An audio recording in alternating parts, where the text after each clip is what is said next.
Generosidade é um assunto da mais alta importância. E me permita já uma pergunta bem pessoal, como se nós estivéssemos numa conversa bem particular. E a pergunta é esta: você é uma pessoa generosa?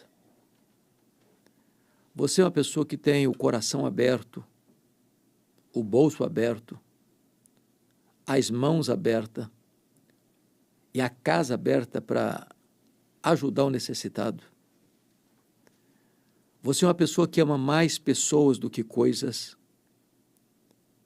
Você tem demonstrado essa generosidade no seu dia a dia, às pessoas que estão à sua volta?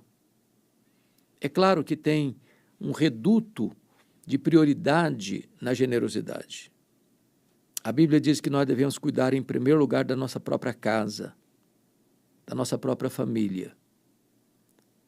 Porque se você não é generoso com a sua própria família, ou se não cuida da sua própria casa, você nega a fé e é pior que um incrédulo. Depois a Bíblia diz que nós devemos cuidar prioritariamente, em primeiro lugar, dos domésticos da fé, daqueles que fazem parte da nossa família cristã. Em terceiro nível, você precisa e deve fazer o bem a todos os homens, indistintamente, de raça, de cor, de credo, indistintamente a todos. E, finalmente, a Bíblia diz que você deve fazer o bem até aos seus inimigos. Se o teu inimigo tiver fome, dá-lhe de comer, se tiver sede, dá-lhe de beber.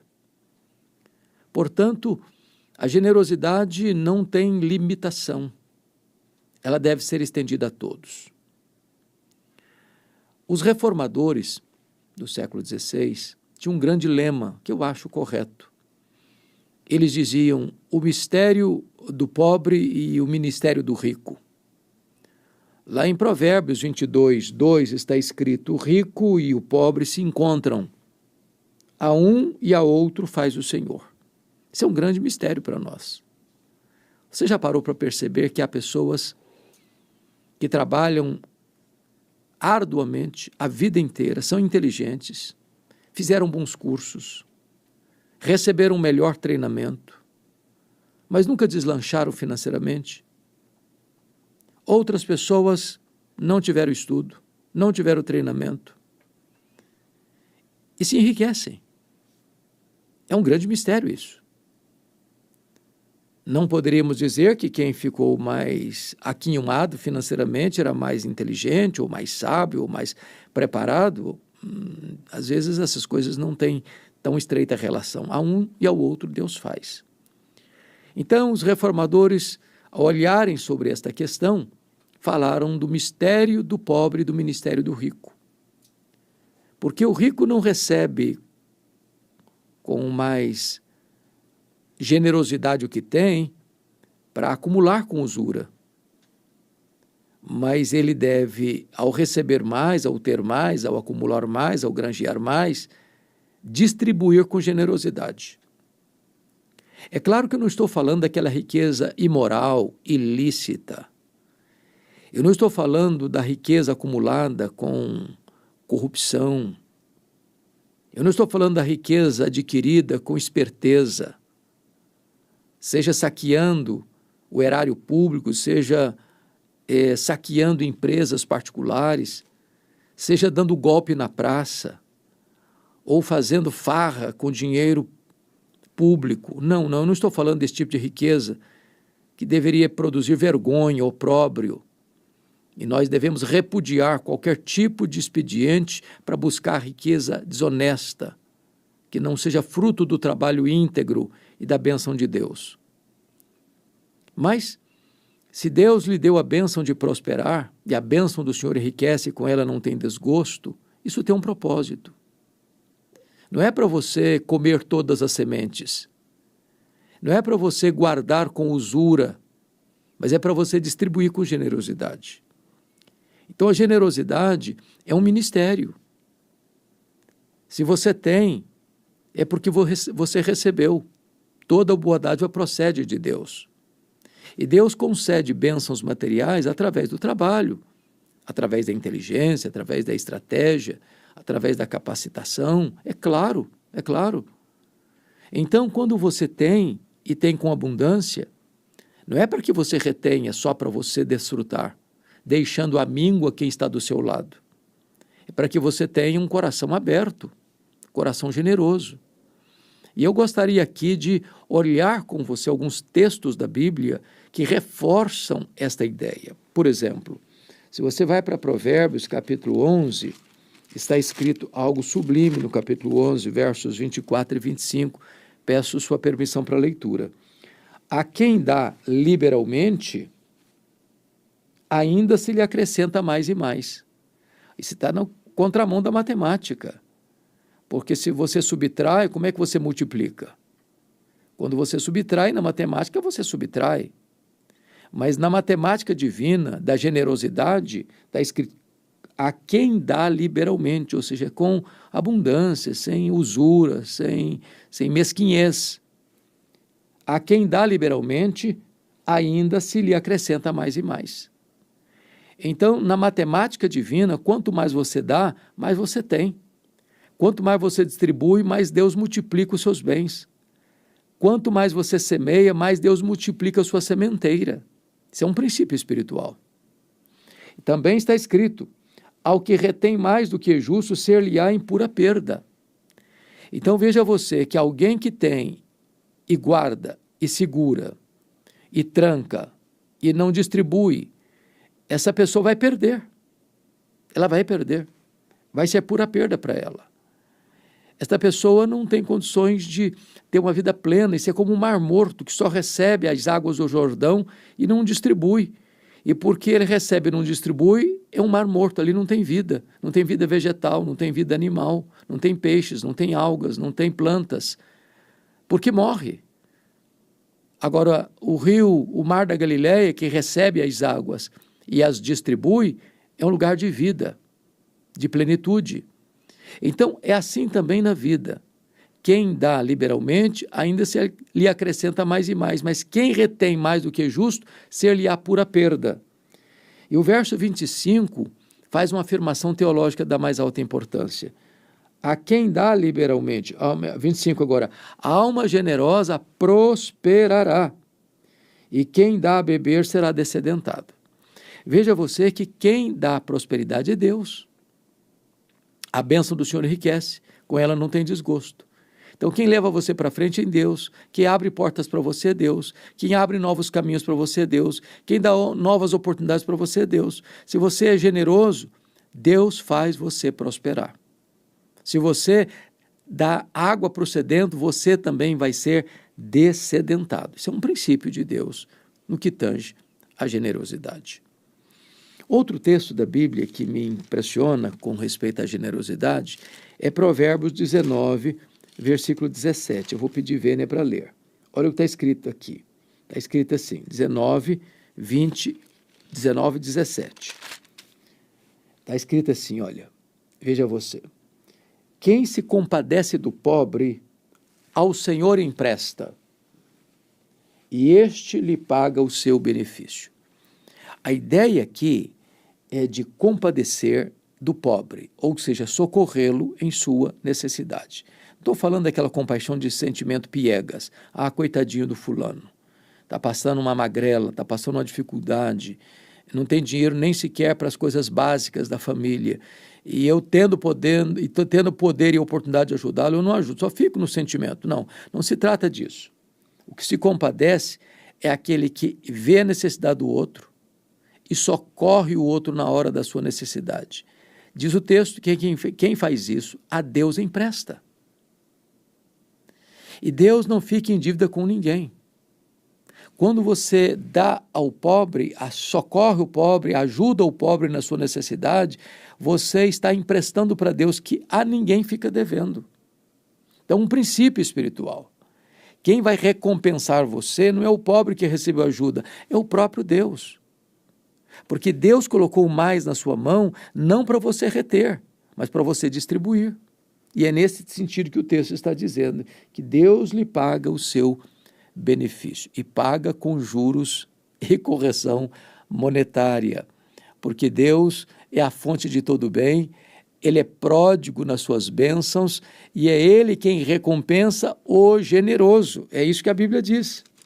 Por isso que no capítulo 22 de Provérbios, versículo 9, está escrito: o generoso será abençoado. E por que será abençoado? Porque dá do seu pão ao pobre. Veja bem que ele não dá do pão que está sobrando, ele dá do seu pão. Ele é capaz de repartir o pouco que tem com o pobre. É por isso que lá em Lucas capítulo 3, versículos 10 e 11, quando as multidões estão ouvindo João Batista no deserto, as multidões perguntam assim: que faremos diante desta mensagem de arrependimento, João Batista? E ele respondeu: quem tiver 2 túnicas, dê uma para quem não tem. Quem tiver comida, faça o mesmo. Veja você que ele não diz que quem tem um guarda-roupa transbordando de túnicas, dê uma. Ele está dizendo que quem tem 2, dê uma para quem não tem. Ele está tirando do seu próprio pão. Ele está tirando da sua própria casa. Ele está tirando daquilo que ele também usa para socorrer o outro. Então, o texto diz que esse que ajuda o pobre, esse que é generoso com o pobre, ele é abençoado. Deus o abençoa. Quem tiver comida, faça o mesmo. João Batista está dizendo. Ou seja, você pode ir lá na sua despensa e tirar um pouco daquilo que tem lá para socorrer quem não tem nada. Porque quem vai multiplicar o seu celeiro, quem vai dar fartura à sua despensa, é o próprio Deus, quando você estende a mão para abençoar e para socorrer o necessitado à sua porta. São ensinamentos do livro de Provérbios no que tange a generosidade. Então, nós temos que aprender isso, praticar isso no dia a dia. Não basta ficar no discurso. A Bíblia chega a mencionar que se o teu irmão chegar para você com necessidade de roupa, com necessidade de comida, e você disser assim para ele: Deus te abençoe, vá em paz, e não fizer o que for preciso fazer, dar comida e roupa para a pessoa necessitada, o que adianta isso? São palavras vazias. Então, se você tenha hoje a oportunidade de ajudar alguém, não deixe para amanhã, ajude hoje. Se você precisa socorrer alguém, não espere uma nova oportunidade, agarre esta oportunidade, porque amanhã até pode ser tarde demais para você abençoar essa pessoa. Então, o socorro tem que ser dado na hora que a pessoa está precisando. Deixa eu dar uma olhadinha com você agora num outro texto da Bíblia que trata dessa matéria, que é o Salmo 41. Eu quero convidar você para ir lá comigo, Salmo 41. Olha que interessante esse texto. Diz o seguinte, versos de 1 a 3. Bem-aventurado, ou seja, muito feliz, o que acode ao necessitado. Olha que coisa interessante. É muito feliz, não aquele que é atendido, aquele que atende. Não é aquele que é socorrido, é aquele que socorre. Muito feliz é aquele que dá. Jesus, lá em Atos 20, 35, diz: mais bem-aventurado é dar que receber. Então, quando você dá uma oferta para alguém, quando você ajuda alguém, quando você socorre alguém, você é mais abençoado, você é mais feliz do que aquele que está recebendo. Bem-aventurado o que acode ao necessitado. Quais são os benefícios disso? Primeiro, o Senhor o livra no dia do mal. Mesmo quando você é generoso, você enfrenta o dia do mal. O dia do mal chega para todos. Não temos imunidade especial. Não vivemos num parque de diversões, não vivemos num jardim grinaldado de flores, não estamos aqui blindados. Não, nós estamos expostos aos mesmos riscos, aos mesmos perigos de todas as pessoas. Mas Deus tem um tratamento diferenciado com aquela pessoa que é generosa, aquela pessoa que socorre o necessitado. Deus o livra no dia do mal, é promessa de Deus. E como Deus é o avalista da sua própria palavra, ele vela pela sua palavra em a cumprir. Olha o verso 2.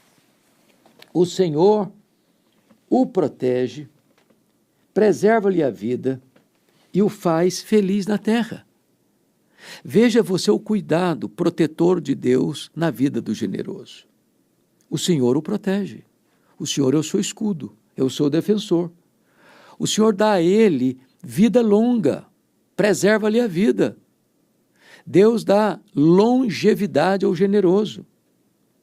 Mais do que isso, Deus dá a ele uma vida feliz na terra. Em outras palavras, Deus também limita o número de provas, de lutas, de dissabores que essa pessoa enfrenta na vida. Deus o faz feliz na terra. Ele é feliz, porque ele é um abençoador. Ele é alguém que sempre está com o coração aberto e as mãos estendidas para socorrer. Mas mais do que isso, Deus não o entrega à discrição de seus inimigos. Ou seja, o generoso não faz inimigos, mas o generoso tem inimigos. Tem gente que fica aborrecida com você porque você é uma pessoa generosa. O generoso enfrenta também a boataria, a disseminação de más notícias distorcidas, normalmente nesse período das mídias sociais, dos fake news, quantas pessoas que não hesitam em falar mal de você, em espalhar boataria a seu respeito, de fazer um recorte de uma mensagem sua e fora do contexto, denegrir você, macular sua honra, num verdadeiro assassinato de reputação.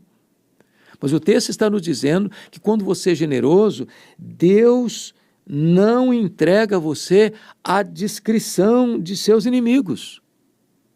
Mas tem mais promessas para o generoso. O versículo 3 diz que o Senhor o assiste no leito da enfermidade, na doença, tu lhe afofas a cama.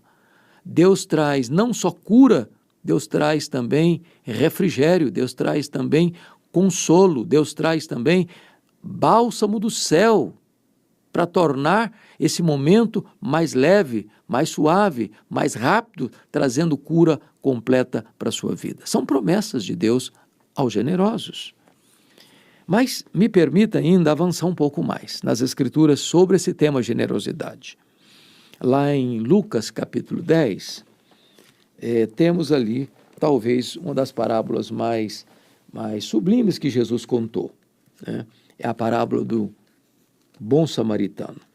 E essa parábola tem lições tão preciosas, porque ela está mostrando para nós quem é o nosso próximo.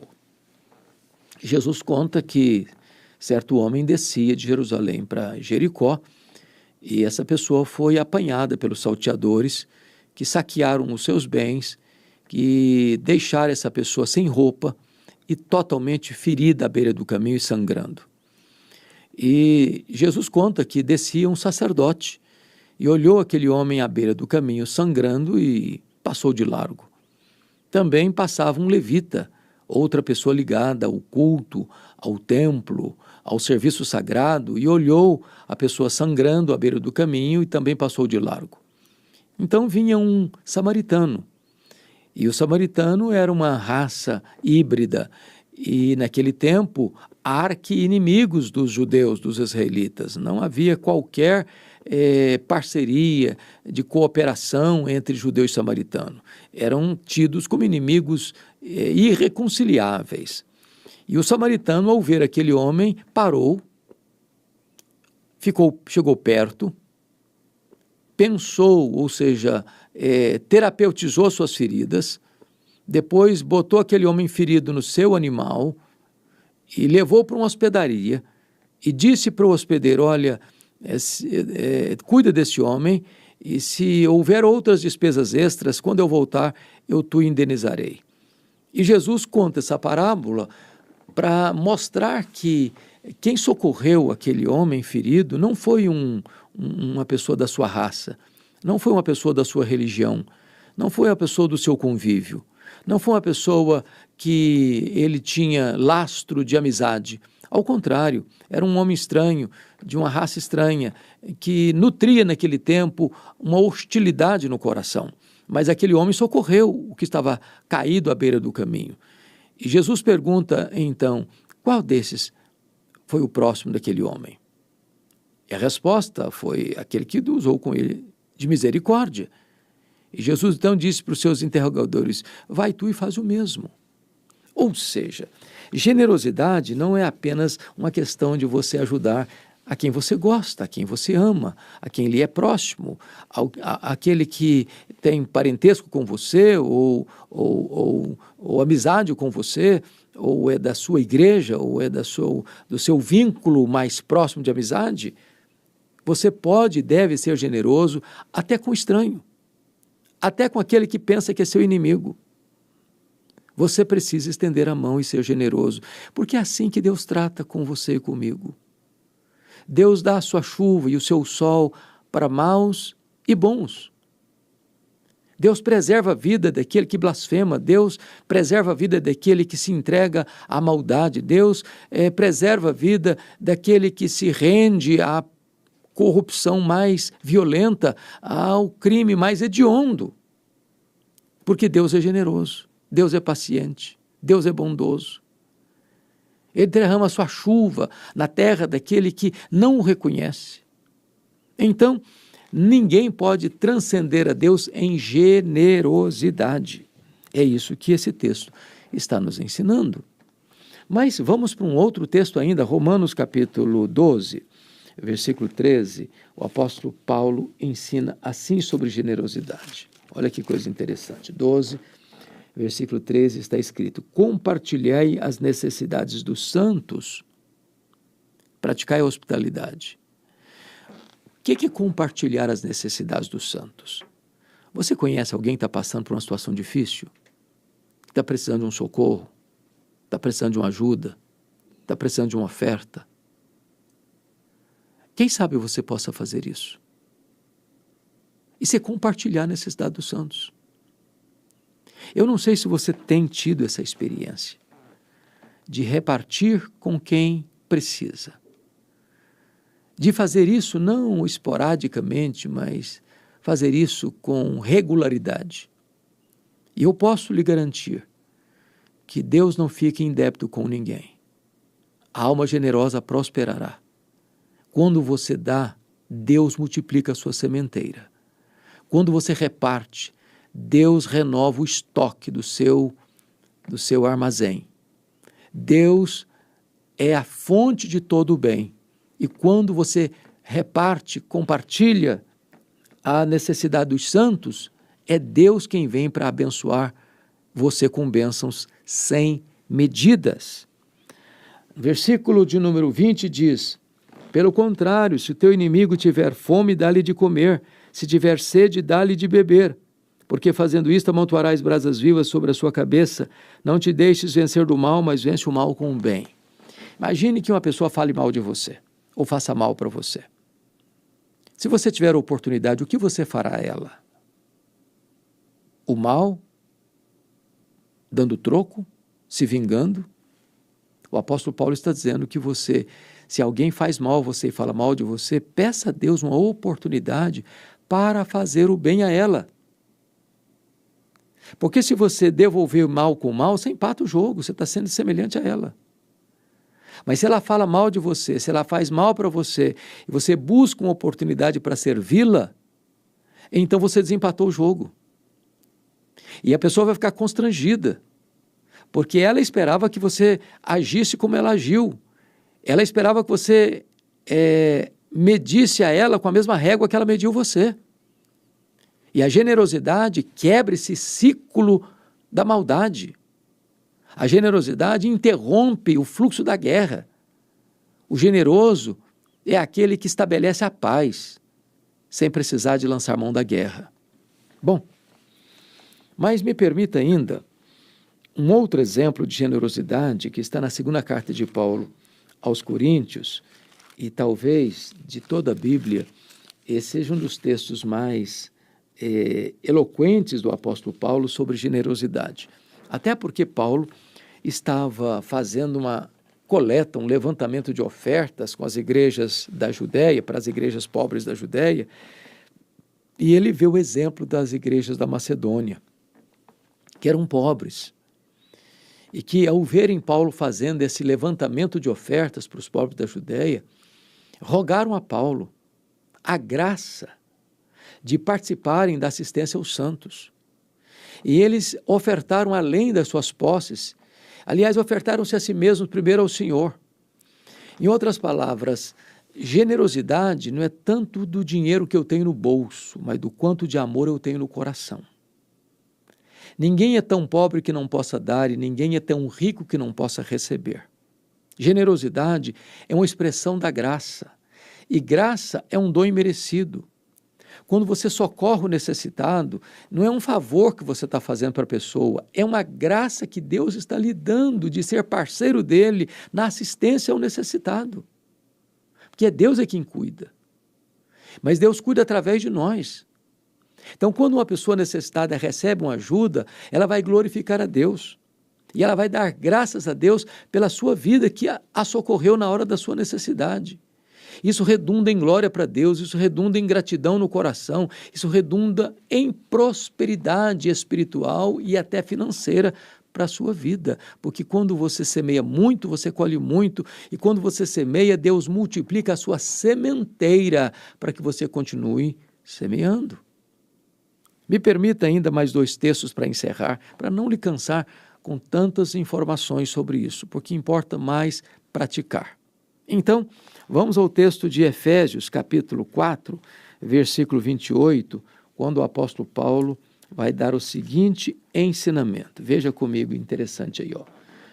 Aquele que furtava, não furte mais. Antes trabalhe, fazendo com as próprias mãos o que é bom, para que tenha com que acudir ao necessitado. Então, veja bem que uma pessoa vivia um estilo de vida, ele roubava. Quem rouba não trabalha. Quem rouba, tira daquele que trabalhou. Então, essa pessoa está sendo um sanguessuga, está sendo um parasita, porque ela está usufruindo o que ela não produziu. Ela está roubando do outro. É a desonestidade, é a falcatrua, é a corrupção. Coisa que está tão comum no nosso país, dos mais altos escalões até a base da sociedade. Mas então Paulo está dizendo, não roube, antes trabalhe. Nosso papel é trabalhar.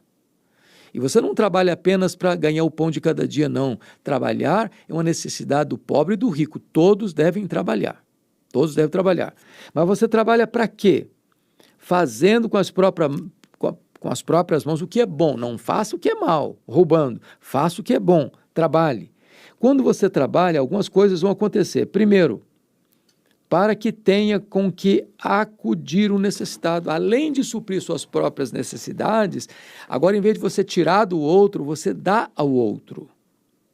Em vez de você ser usura, sovina e avarento e ladrão, agora você vai ser generoso, você vai doar, você vai ofertar, você vai contribuir, você vai abençoar a vida do outro. Olha que proposta extraordinária que é a proposta da fé cristã. Bom, mas encerro dizendo a você que está escrito em Efésios 6:8 assim, certos de que cada um, se fizer alguma coisa boa, receberá isso outra vez do Senhor, quer seja servo, quer seja livre. O que você faz ao próximo retorna sobre a sua própria cabeça. Se você faz o mal retorna à sua cabeça. Se você faz o bem retorna à sua cabeça. Concluindo então com Tiago, capítulo 2, versos 14 a 17, Tiago é considerado o Provérbios do Novo Testamento, e Tiago vai fazer a seguinte colocação, veja você, está escrito assim, meus irmãos, qual é o proveito se alguém disser que tem fé, mas não tiver obras? Pode acaso semelhante fé salvá-lo? Se um irmão ou uma irmã estiverem carecidos de roupa e necessitados de alimento cotidiano, e qualquer dentre vós lhe disser, ide em paz, Aquecei-vos e fartai-vos, sem contudo lhes dar o necessário para o corpo, qual é o proveito disso? Assim também a fé, se não tiver obras por si só, está morta. Não é que a salvação seja pela fé mais as obras. A salvação é só pela fé, independentemente das obras. Mas a verdadeira fé produz obras. A verdadeira fé demonstra sua legitimidade pelas obras. Uma fé que não produz obras é uma fé morta. Então, a evidência de que você é uma pessoa de fato regenerada, convertida e salva é se você é generoso. Você, ao receber alguém à sua porta precisando de socorro e de ajuda, e você tendo com que ajudar, não despeça esta pessoa de mãos vazias. É o que o texto está nos ensinando sobre generosidade. Então, eu concluo com a ilustração. Eu li recentemente um livro sobre generosidade. E o autor do livro ilustra o que é generosidade de uma maneira simples, ao mesmo tempo brilhante. Ele diz assim: você quer ser uma pessoa generosa? Faz o seguinte, passe numa loja, compre um jarro de vidro transparente, bote na sua sala, para você passar por lá todo dia e olhar para esse jarro. Só um detalhe, não coloque neste jarro flores, coloque terra, só terra. Ao passar por lá todos os dias, você precisa se lembrar de duas coisas. Primeiro, de onde você veio? Bom, você veio do pó. Segundo, para onde você vai? Bom, você vai voltar para o pó. Outra pergunta. Do pó que você veio, quanto você trouxe? Bom, você não trouxe nada. Para o pó que você vai, quanto você vai levar? Bom, você também não vai levar nada. Nu saí do ventre da minha mãe, nu eu voltarei. Não trouxemos nada para este mundo, nem dele nada levaremos. Não tem gaveta em caixão, nem caminhão de mudança em enterro. Então, tudo que se acumulou aqui fica. Como aquele curioso que foi ao funeral de John Rockefeller, o primeiro bilionário do mundo, e perguntou ao seu contador, quanto o doutor John Rockefeller deixou? O contador, espantado, olhou para ele e respondeu, ele deixou tudo. Ele não levou nem um centavo. Então, entender isso é importante, porque você não trouxe nada e você não vai levar nada. Então, você e eu não somos donos de nada, somos apenas mordomos do dono. O dono é generoso. E a maneira que se requer de um mordomo é que ele seja encontrado fiel na sua administração. E a única maneira de eu ser fiel ao mordomo que é dono de tudo é sendo generoso com o que é do dono. A nossa dificuldade em sermos generosos é que temos a síndrome de dono. No momento em que eu entendo que eu administro o que Deus colocou na minha mão, então eu não vou ter dificuldade de ser generoso. Você é uma pessoa generosa? Eu quero lhe fazer um desafio. Comece. Mas não deixe para uma ocasião inespecífica, não. Essa semana, Deus há de colocar no seu coração, esta semana, uma pessoa a quem você vai fazer uma ajuda, estender um socorro. Quem sabe, levar uma cesta básica. Quem sabe, comprar um remédio na farmácia.